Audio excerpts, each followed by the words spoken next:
channel. So today I'm doing a very exciting video. This is a how to start a YouTube channel video. So I've been on YouTube since 2010. Yes, 5 years. That's a very long time. I've only been like consistent with and active with uploading for about 2.5 years, but still 5 years. I feel like I have, learned a lot of stuff, and there were not any of these videos when I started YouTube, which is why I made so many mistakes, I feel like. So I just want to help you guys out and let you know some of the stuff that I have learned along the way, and I have a very long list here. So this might be a long video, so get you some tea. If you're an up-and-coming YouTuber, get you a snack. Alright, make yourself comfortable because it's gonna be a long video. First, I want to start off by saying you want to create a good username. Do not be like me and make your username summer0892 with all those numbers that no one is going to remember. This is going to be your brand name. Do not make your username like, Redbone 923 sweetheart kisses. Don't do that. This is you. This is going to represent you. Think of something creative. If not, just do your name. It's going to be the name of all your social media accounts, and you want to make sure that the Instagram and Twitter username for that is available before you make it your YouTube, because you want it all to link up. Equipment. So I'm not gonna lie to you guys, I think in these days you shouldn't use a webcam, and I'm sorry if that sounds harsh, but if you look at the top YouTubers or any YouTubers around you, they have a clear picture. You can use your phone, you guys. Phones these days have such clear resolution. They are great. So if you want to use like your iPhone or your Android or something, that's perfectly fine. The key is you want to make sure that you have good lighting. A lot of you have been saying, did you get a new camera? Did you do this? Did you do that? And I didn't get a new camera. All I did was I changed my background. I painted my room white. Yes, I painted my room for YouTube because I feel like white just looks the best in videos. It looks cleaner. I changed my background and I used natural lighting, and I have one umbrella light.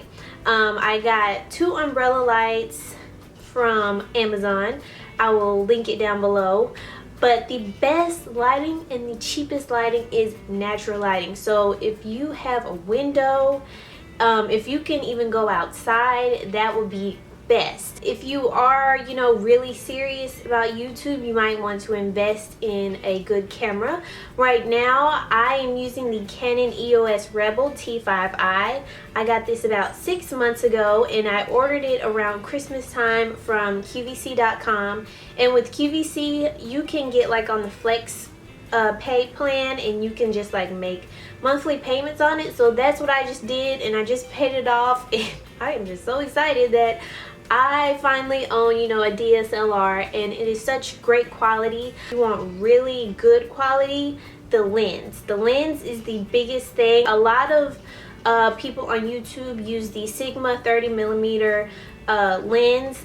It's all about the lens, not the camera. I do want to say though, you want to get a camera that has autofocus, and everything that I've learned from my camera was from YouTube, from Shameless Maya. So for editing, I use Final Cut Pro X. It was $300, but I am very serious about YouTube and I absolutely love it. And with Final Cut Pro, you get to have so much creativity, and you have so much freedom to do whatever you want. And with iMovie, you're kind of limited, but if you want to use iMovie, which I used for years, that is perfectly fine. I don't know, I guess it's Windows Movie Maker for PCs, I'm not really sure, but you can use that. And I believe Sony Vegas Pro or Sony Vegas is like the final cut for PCs. There's a girl named Gabrielle Marie here on YouTube. She has so many editing tips, editing hacks, green screens, transitions, all that stuff on her channel. So if you're just starting out editing and you want it to look really cool, she will show you how to do almost everything. You can totally learn how to edit from YouTube. The thing I want to say about editing is if you have like a DSLR camera, or if you just don't have a lot of space on your computer, you want to maybe get like a compression app on your computer, or go to like a compression website. I have the app Handbrake on a Mac, and what I do is I just put the video into that program, and all it does is it compresses the file and makes it smaller, and when I upload it to YouTube, it makes it so much quicker for the video to upload. Because if I was to edit a video and upload it straight to YouTube, it would probably take like 2 hours to upload, rather than me compressing it and making it into a smaller file. It will take like 10 minutes for me to upload. Music, this is something that I get asked a lot about.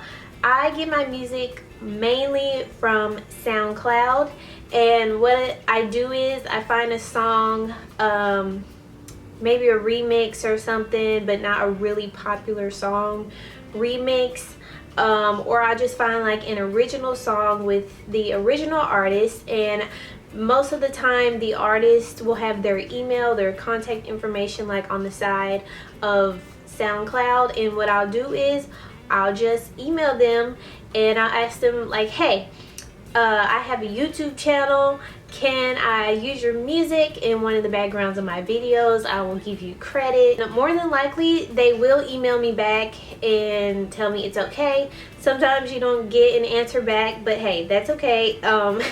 It's all fine. As far as the 30-second rule, I'm really not sure if that is true. I'm not going to tell you guys to do that because you may get copyright flagged for that. But you do see a lot of really big YouTubers, you know, taking like, you know, 20 seconds of really popular mainstream song and putting it in their videos, and they don't get copyright flagged. So I'm not really sure if that's true. A lot of people have said that on these how to start a YouTube channel videos, but I'm not going to tell you guys that. I'm going to tell you guys to go to SoundCloud and find original music and contact the artist, and a lot of the times they will say yes. You can also use royalty-free music. Audio Micro has that. I think it's called Free Audio Library. I can't remember the name of it, but there are a lot of websites that have royalty-free music. Next would be thumbnails. Thumbnails are super important, you guys. Thumbnails is the first thing that your audience sees or your non-audience sees, and it is what grabs people's attention and makes people want to click on your video. You do not want a thumbnail that looks like this, okay? You don't want a thumbnail that looks like this. You might want a thumbnail that looks like this. So it just is very eye-catching. I personally, for my thumbnails, I like to use PicMonkey, and a lot of YouTubers use this. I actually have the premium subscription, which is when you pay like, I think it's $3.99 a month, but I mean, I use it literally all the time, so I don't mind paying, you know, $4 a month for it. Sponsorships. So there is a difference between sponsorships and getting sent something for free. A sponsorship is when a company contacts you. They pay you to review their product, and more than likely, if you don't like the product, they will tell you just, you know, forget about it, don't do the video and we won't pay you. But if a company sends you something for free, you're not getting paid for that. They might just, you know, send you something, and if you like it, you like it. If you don't, more than likely, if you like it, you're going to feature it in a video. I did not know this when I was starting out YouTube. You should be getting paid for doing an entire video for a product.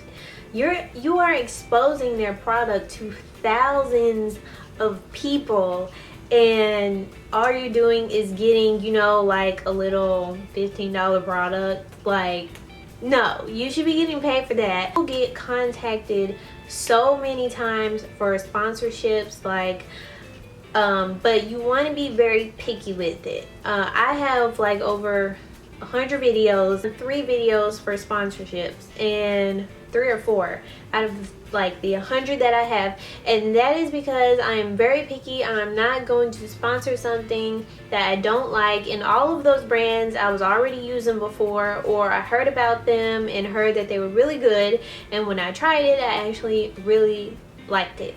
So don't, you know, be a sellout and, you know, show something and say you like it if you really don't, because there will be plenty of sponsorships coming your way. Also want to say, YouTubers do not get paid for likes. They do not get paid for comments. They do not get paid if you share their video.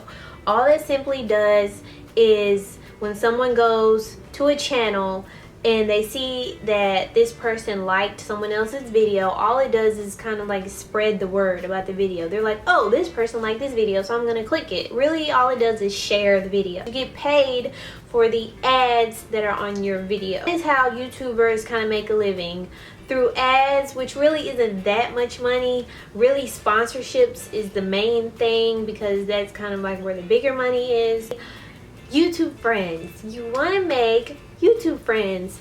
YouTube is so much more fun when you know someone that's doing YouTube. You have someone to talk to about it, someone that can relate to you, someone you can go to like beauty events with, because you want to go to beauty events because that's kind of like, you know, marketing yourself, interacting with your subscribers. So you want to do that, and you know, you want a YouTube friend to go with, because it's a lot of fun. And I feel like I have more internet friends. Actually, I do.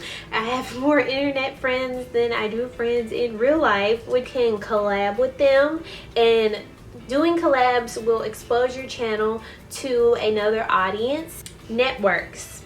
Now, networks can be kind of tricky. When I started off, I did not immediately sign to a network. Actually, I was actually recommended by a YouTube friend, so you know, I trusted this person. But you do not want to sign with a sketchy network. There are some networks out now that are contacting people and asking them for their personal information and getting them to sign legal documents, legal contracts, and it's just a scam. Make sure that you have a lawyer or a parent or someone review that contract. Make sure you read through it thoroughly. Make sure you are okay with the percentage of revenue that you are getting, because networks do take a percentage of your revenue from YouTube. So you want to make sure that you are okay with that percentage. You want to look at the dates when you can get out. Sometimes they will be like, you have to get out 30 days before your contract ends, you know, instead of the day where your contract ends. So you want to be aware of those dates and stuff, and ask different YouTubers, you know, if they are in that network, hey, how do you feel about this network? Do you like them? Do they promote your channel? Networks can also be good. They can promote your channel. They, you know, you have like a channel manager that can work with you and help build your brand, do brand deals and all that stuff. So if it wasn't for my network, I would have never gotten in contact with Teen Vogue and would never have been, you know, in the magazines and stuff like that. So they can be really good for the most part. Be consistent. For the longest time, I was not consistent. Like I said, I've had my YouTube channel for 5 years, and I have only consistently uploaded for about 2.5. And during that 2.5 years is when I actually saw my channel growing. So you guys, do not start YouTube if you're not serious about it. I feel like I made a huge mistake by doing that, because you know, I could have probably got a lot more subscribers, because once they click your video, or just think about when you go to someone's channel and you see that they only upload once every 2 months or once a month, and you're just like, this person's channel is, you know, not that great, so I'm just gonna click off. But you know, if I would have uploaded, you know, like once a week, they would be like, oh, this person uploads frequently, they have good videos, and I'm just going to subscribe to them. Like, that's what I think when I go to someone's channel. I know it can be hard with school and work. You guys know that I work part-time, I go to school full-time, and I do YouTube. So, and I have other things other than that. So I know it's hard, but sometimes you might just have to stay up all night to edit a video. It's all about sacrifice, and in the end, you know, maybe you can quit your part-time job to do maybe you can quit your part-time job to do YouTube full-time. People will remember you more when you're consistent. Like, people who upload, you know, once a month or so, you forget about them. At least I do. I forget that I'm subscribed to this person, and then you don't have like a connection with that person. People that you see more often, think about it, in real life, you are more connected with them. Upload in the daytime. This is something that I have recently started doing, and I feel like it helps some. The most common times, I believe, or they say that the best time to upload is like Wednesday and Thursday between, I believe it's 10 a.m. and I think 2:30 Eastern time. You are an up-and-coming YouTuber, you want to upload at the best time so you can have the best chance of people seeing your video. I wouldn't say spam to get your channel bigger. Most of the time those comments get sent to my spam folder. Like, they don't even show up in the comments. So the best thing for you guys to do is to upload great content. Last tip for you guys is to have fun and be yourself.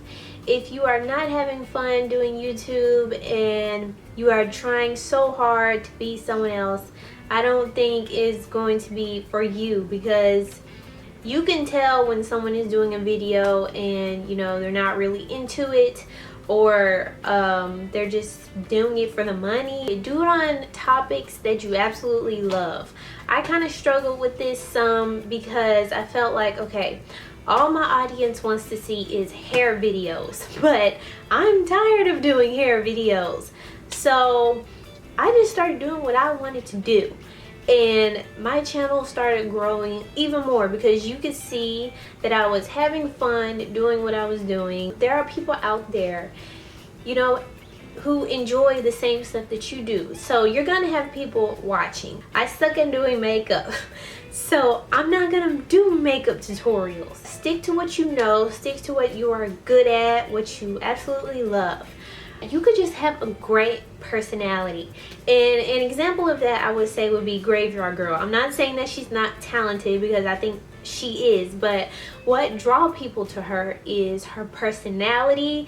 She is just so lovable, she's so funny, and people just want to click on her videos just because it's her. Also, you want to, I'm not gonna say put all your business out there, because I don't do that, but you want to show more of a personal side. Like, do stuff like Q&A videos, FAQ videos about me, you know, 50 things about me tag, because you want to be relatable. What's gonna make you stand out is either your talent. If you don't have a talent, you can just be really good at editing. If you're not any of that, you can just have a great personality. You can be funny, you can be quirky, you can just be, you know, have great fashion sense, or whatever that might be. There's got to be something that draws people to you. You know, it can be kind of scary. I'm a very shy person, so this was really huge for me. It has really helped me with social anxiety and talking to people. Alright guys, so that is all of my tips and advice and everything on how to start a YouTube channel. I know this is a super long video. Any more questions, you can just leave them in the comment section below. I hope this video helped you guys a lot. I know I get a lot of questions about this, and I will see you in my next one. Bye. Oh my gosh.